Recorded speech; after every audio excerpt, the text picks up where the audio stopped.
Hello students, आज हम motivation की एक और थ्योरी का डिस्कशन करेंगे और उस थ्योरी का नाम थ्योरी जेड है। इससे पहले हम लोगों ने मोटिवेशन की 3 अलग अलग थ्योरीज़ का डिस्कशन किया था, जिसमें मैस्लो की नीड हायरार्की थ्योरी, जहाँ पर हम लोगों ने जाना था कि व्यक्ति की आवश्यकता ही उसका सबसे बड़ा मोटिवेशन होता है और इस आवश्यकता का एक अनुक्रम होता है और व्यक्तियों को उन आवश्यकता के अनुक्रम के हिसाब से अभिप्रेरित किया जा सकता है। दूसरी थ्योरी हम लोगों ने हर्ज़बर्ग की 2 फैक्टर थ्योरी पढ़ी थी और उसमें हम लोगों ने जाना था कि हर्ज़बर्ग ने 2 फैक्टर बनाए थे 2 क्वेश्चंस के आधार पर, जिसमें पहला फैक्टर हाइजीन फैक्टर था, जो कि इम्प्लाइज के सेटिस्फैक्शन और डिससेटिस्फैक्शन से जुड़ा हुआ था, और दूसरा मोटिवेटर जो कि कर्मचारियों के मोटिवेशन के कारक थे, जिनसे वो मोटिवेट होते थे, उन्हें वहाँ पर बताया गया था। तीसरी थ्योरी हम लोगों ने ह्यूमन बिहेवियर से रिलेटेड थ्योरी का डिस्कशन किया था, जिसे डगलस मैकग्रेगर ने बताया था, और वो थ्योरी थी थ्योरी एक्स और थ्योरी वाई, जहाँ पर मानव व्यवहार से संबंधित बातें बताई गई थी कि हर व्यक्ति का व्यवहार अलग अलग तरीके का होता है। कुछ काम करने की इच्छा रखते हैं, कुछ नेचुरली लेज़ी होते हैं, कुछ काम करने की इच्छा नहीं रखते, तो उन्हें उनके हिसाब से अभिप्रेरित किया जाना चाहिए। कुछ की लोअर आर्डर नीड्स ही उनका सबसे बड़ा मोटिवेटर होते हैं और कुछ महत्वाकांक्षी होते हैं, जिन्हें इनोवेशन और हायर ऑर्डर नीड्स हमेशा अभिप्रेरित करती हैं। तो हम लोगों ने पिछले क्लास में थ्योरी एक्स और थ्योरी वाई के बारे में जाना था। आज उसी क्रम में थ्योरी जेड को हम जानेंगे। थ्योरी जेड की अगर बात की जाए तो थ्योरी जेड के प्रोफाउंडर विलियम जी बिल आउची, जो कि अमेरिका के मैनेजमेंट के प्रोफेसर हैं, जिन्होंने थ्योरी जेड को उत्पन्न किया। अगर थ्योरी जेड के कॉन्सेप्ट को देखा जाए तो थ्योरी जेड एक हाइब्रिड थ्योरी है।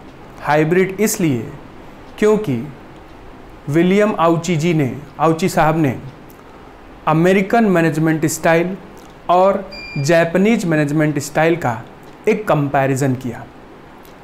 ये कंपैरिजन करने का आधार ये था कि उस दौर की जो भी यूएस कंपनियां थीं, या उस दौर में जापानीज कंपनियों के मैनेजमेंट का बोलबाला था, वो सक्सेसफुल थी और जिनके मैनेजमेंट स्टाइल को अमेरिकन कंपनियां भी अपना रही थी। तो विलियम आउची के मन में ये उत्सुकता हुई कि ऐसी क्या बात है जापानीज मैनेजमेंट स्टाइल में, जिसे अमेरिकन कंपनियां अपना रही हैं और जिसका प्रयोग कर कर वो सक्सेसफुल हो रही हैं।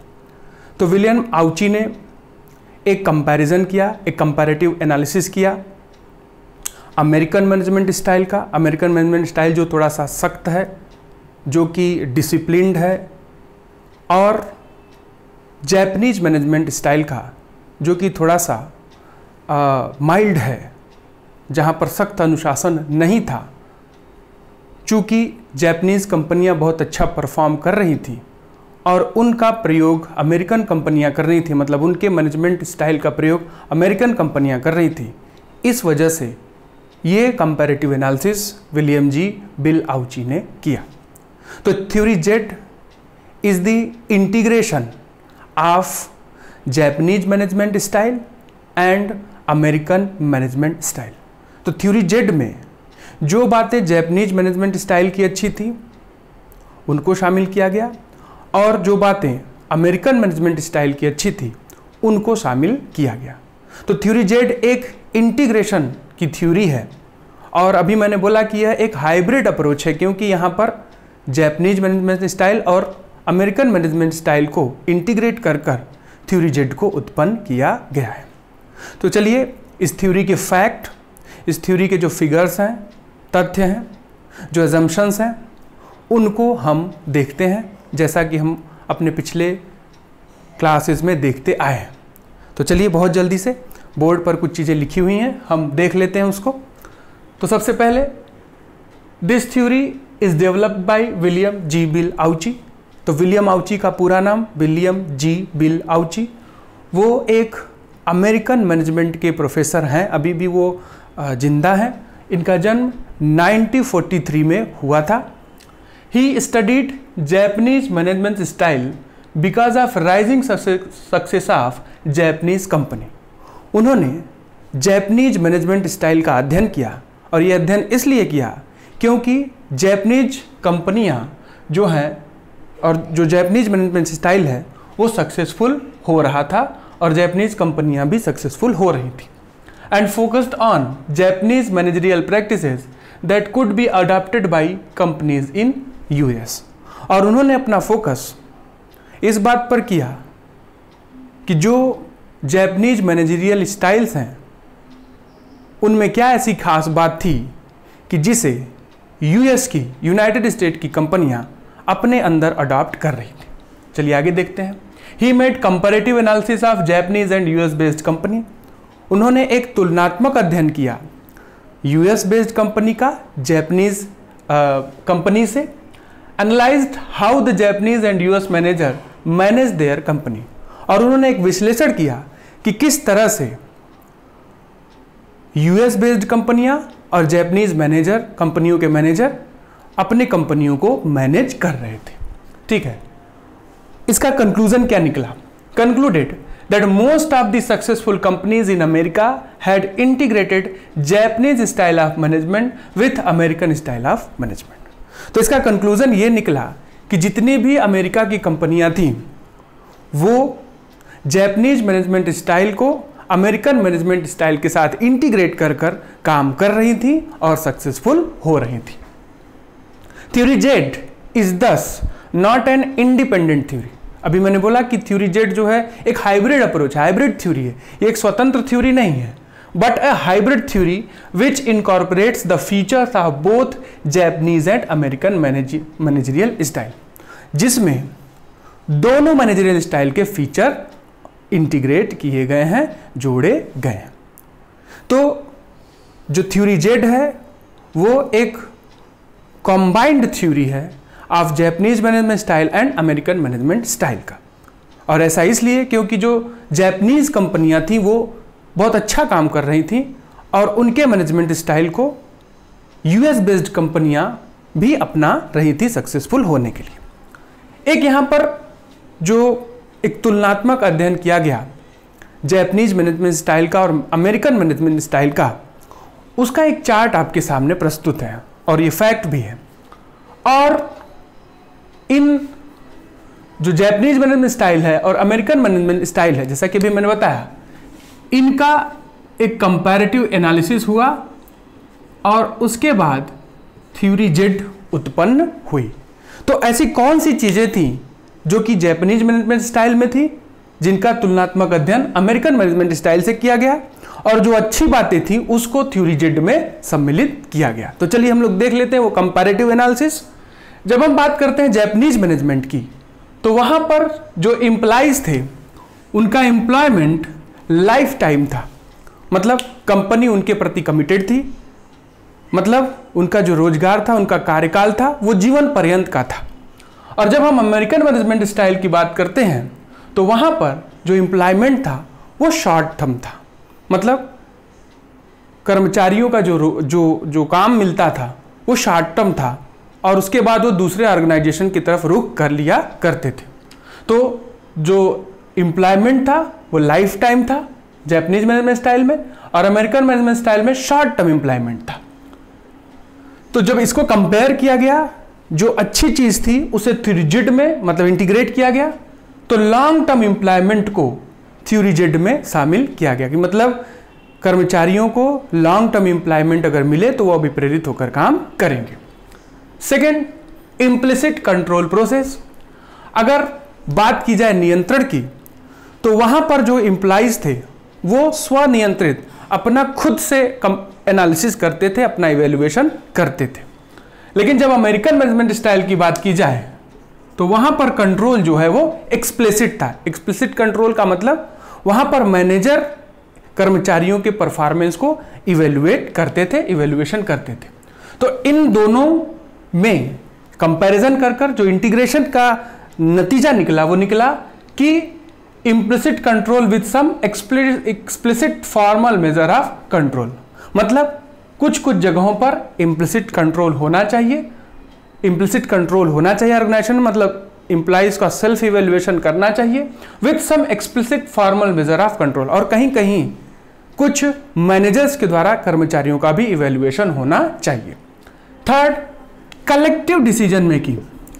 जो जापानीज मैनेजमेंट था वहां पर एम्प्लॉय और मैनेजर मिलकर निर्णय लेते थे, और जब हम बात करते हैं अमेरिकन मैनेजमेंट स्टाइल का तो वहां पर मैनेजर ही सारा निर्णय लेता था, इंडिविजुअल डिसीजन मेकिंग थी, वो एम्प्लॉइज को निर्णय लेने नहीं देते थे। तो इन दोनों का जो कंपैरिजन हुआ निकल करके आया पार्टिसिपेटिव डिसीजन मेकिंग, मतलब कि सभी को मिलकर निर्णय लेना चाहिए। थ्योरी जेड जो है, जब कंपैरिजन किया गया अमेरिकन मैनेजमेंट स्टाइल का और जापानीज मैनेजमेंट स्टाइल का on the basis of decision making, तो ये निकल कर आया कि पार्टिसिपेटिव डिसीजन मेकिंग होना चाहिए। जब रिस्पॉन्सिबिलिटी की बात की जाए तो वहां पर जिस तरह से कलेक्टिव डिसीजन मेकिंग था, जापानीज मैनेजमेंट स्टाइल में कलेक्टिव रिस्पॉन्सिबिलिटी, मतलब सभी की जिम्मेदारी। लेकिन जब हम अमेरिकन मैनेजमेंट स्टाइल की बात करते हैं तो चूंकि मैनेजर ही इंडिविजुअल लेवल पर निर्णय लेता था, इसलिए जो रिस्पॉन्सिबिलिटी थी उसकी खुद की थी, इंडिविजुअल रिस्पॉन्सिबिलिटी थी। फिर अगर हम चिंता की बात करें, मैनेजर जो है जापानीज मैनेजमेंट स्टाइल में एम्प्लॉय ओरिएंटेड थे, मतलब एम्प्लॉइज के बारे में चिंतित होते थे, उनसे कंसर्न करते थे। लेकिन जब हम अमेरिकन मैनेजमेंट स्टाइल की बात करते हैं तो वहां पर टास्क ओरिएंटेड कंसर्न होता था, वर्क प्रायोरिटी होती थी, एम्प्लॉइज से कंसर्न नहीं होता था। जब हम बात करते हैं जापानीज मैनेजमेंट स्टाइल का तो स्लो प्रमोशन, मतलब चूंकि उनका एम्प्लॉयमेंट लाइफ टाइम होता था, इसलिए उनका प्रमोशन, उनकी पदोन्नति जो है वो स्लो होती थी, धीमी होती थी। लेकिन जब हम अमेरिकन मैनेजमेंट स्टाइल की बात करते हैं तो वहां पर क्विक प्रमोशन, बहुत जल्दी लोगों को प्रमोट कर दिया जाता था, क्योंकि वहां पर शॉर्ट टर्म एम्प्लॉयमेंट का व्यवस्था था। तो अब हम होलिस्टिक कंसर्न की बात करें और सेगमेंटेड कंसर्न की बात करें तो होलिस्टिक कंसर्न को बेटर माना गया, इसलिए इसे थ्योरी जेड में शामिल किया गया। और स्लो प्रमोशन और क्विक प्रमोशन की बात करें तो स्लो एंड पहले इवैल्यूएशन किया जाए और स्लो प्रमोशन होना चाहिए, इसे शामिल किया गया थ्योरी जेड में। और लास्ट, जो कर्मचारियों का कैरियर था वो स्पेशलाइज्ड नहीं था, वे कहीं भी काम कर सकते थे। और जब हम बात करते हैं अमेरिकन मैनेजमेंट स्टाइल का तो वहां पर कर्मचारियों का कैरियर स्पेशलाइज्ड था, विशेषज्ञ था, ठीक है। और जब हम इन दोनों को कंपेयर करते हैं, जब इनका कंपैरिजन कर इंटीग्रेट करते हैं तो थ्योरी जेड में मॉडरेटली स्पेशलाइज्ड करियर, मतलब अमेरिकन मैनेजमेंट स्टाइल की जो अच्छी बात है, स्पेशलाइज्ड करियर को प्रेफर किया जाए, उसे थ्योरी जेड में शामिल किया गया। तो इन सात आधार पर थ्योरी जेड को उत्पन्न किया गया। लाइफ टाइम एम्प्लॉयमेंट और शॉर्ट टर्म एम्प्लॉयमेंट को कंपेयर किया गया तो लॉन्ग टर्म एम्प्लॉयमेंट को थ्योरी जेड में रखा गया। इम्प्लिसिट कंट्रोल और एक्सप्लिसिट कंट्रोल में दोनों को प्रेफरेंसेस दिए गए थ्योरी जेड में। कलेक्टिव डिसीजन मेकिंग और इंडिविजुअल डिसीजन मेकिंग में पार्टिसिपेटिव डिसीजन मेकिंग को प्रेफर किया गया। कलेक्टिव रिस्पांसिबिलिटी और इंडिविजुअल रिस्पांसिबिलिटी में इंडिविजुअल रिस्पांसिबिलिटी को प्रेफर किया गया। हॉलिस्टिक कंसर्न और सेगमेंटेड कंसर्न में हॉलिस्टिक कंसर्न को प्रेफर किया गया। स्लो प्रमोशन और क्विक प्रमोशन में स्लो इवैल्यूएशन के साथ प्रमोशन होना चाहिए। और जनरल कैरियर्स और स्पेशलाइज्ड कैरियर में मॉडरेटली स्पेशलाइज्ड कैरियर को प्रेफर किया गया। तो ये एक कंपैरिजन था, एक चार्ट था जिसमें जापानीज मैनेजमेंट स्टाइल की बातें, जो अच्छी बातें थी, और अमेरिकन मैनेजमेंट स्टाइल की जो अच्छी बातें थी, उनका कंपैरिजन कर या प्रबंधन का कंपैरिजन कर थ्योरी जेड को उत्पन्न किया गया। उनमें से जो भी अच्छी बातें थी वो सभी थ्योरी जेड में सम्मिलित की गई। तो जो आधार बना वो यही बना कि जापानीज कंपनी सक्सेसफुल थी। क्यों सक्सेसफुल थी, उनकी वजहों को पहचाना गया। अमेरिकन कंपनियां उनको अपना रही थी और सफल हो रही थी। तो जो रिसर्च का नतीजा मिला वो यही मिला कि वो इस वजह से था क्योंकि ये सारी बातें वहां पर सम्मिलित थी। तो ये एक कंपैरिजन था जापानीज मैनेजमेंट स्टाइल का अमेरिकन मैनेजमेंट स्टाइल से, और इसके कारण थ्योरी जेड को उत्पन्न किया गया। थ्योरी जेड इस वजह से उत्पन्न हुई। तो ये मोटिवेशन की थ्योरी जेड का एक्सप्लेनेशन आपके सामने रखा गया। हम अपनी नेक्स्ट क्लास में नेक्स्ट टॉपिक का डिस्कशन कंटिन्यू रखेंगे।